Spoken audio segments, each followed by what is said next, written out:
the rulership. So they still going at it. And they got us cheering on one side or the other, and we ain't getting no benefits from nothing, you know. You know, which is what Dr. Blair talked about using your children as fodder and stuff, you know. So, without me saying anything else, give a big welcome to Brother Hakim Bey.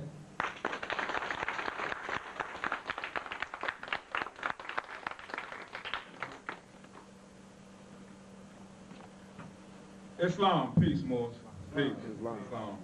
I'm gonna move this over here a little bit. I don't like holding the mic too much, so I'm trying to talk a little loud. I got a big mouth, so pull this down.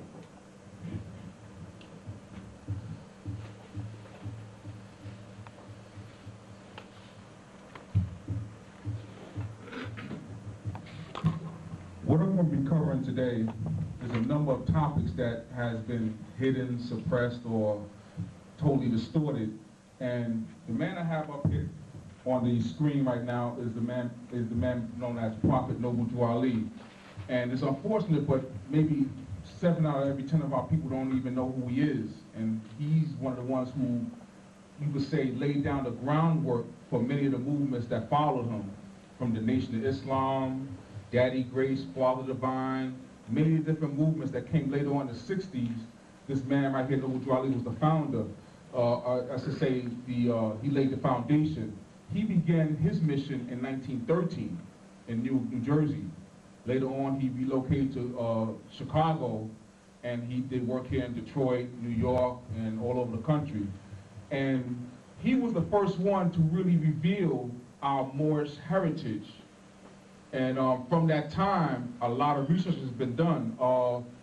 I first came in contact with this in Harlem, New York, and I met a lot of elders who began telling me about a lot of different things. But what happened was that the elders, the way they would teach it, or the way they would teach us, is that they would just give us the cold hard facts. They didn't give us too much information outside of what they were saying, substantiate what they were saying. They would just say, this is the fact, boom. And so it was like working out an equation from the back end, in the sense that they gave us the answer to the equation, and we had to go do the research to work out the equation itself to find out how did they arrive at that answer. And so that's what began me in my research. What began me in my research regarding this also, in terms of our whole Aboriginal heritage here in North, South, and Central America, was that during the time of when they showed the series Roots on TV, you know, like everybody else, I got interested in tracing my family lineage and everything.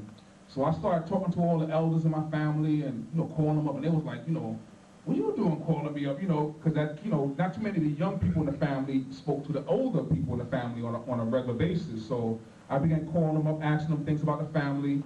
And, you know, I was expecting to find out information like, you know, about, you know, that Kunta Kinte type of thing, you know, and all that stuff like that. But I couldn't find out nothing about Africa.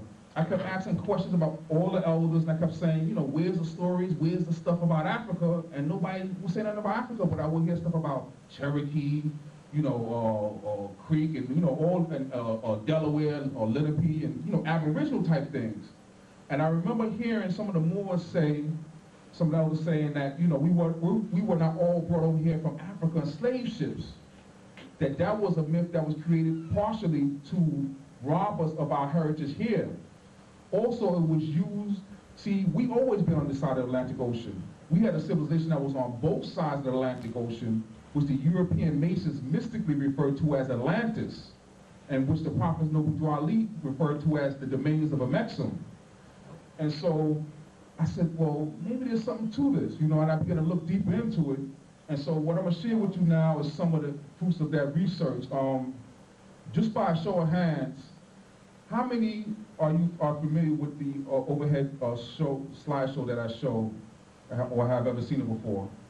The reason why I'm asking it is because I want to kind of, the brothers here, he's seen it before, and I want to kind of start from the beginning and get everybody, so everybody get a feel of it. I didn't, you know, for the brother who's seen it before, you know, just bear with us. I'm gonna have some new things I'm gonna get into also, and so I'm just gonna start it from more or less the beginning. Also, like the brother mentioned, I have a website. What I did, as I was gathering up this information, and I began to accumulate boxes and boxes of documents and information, I said to myself, all right, I gotta like put this out in some way, you know. So everybody was encouraging me, you know, you should write a book, you should write a book, you should write a book. But in the process of being out, my research was ongoing. In the process of writing the book, every time I would get another piece of information, I said, all right, let me get this first, and then I'll write the book. And it just kept going and kept going, and I never got around to actually writing the book.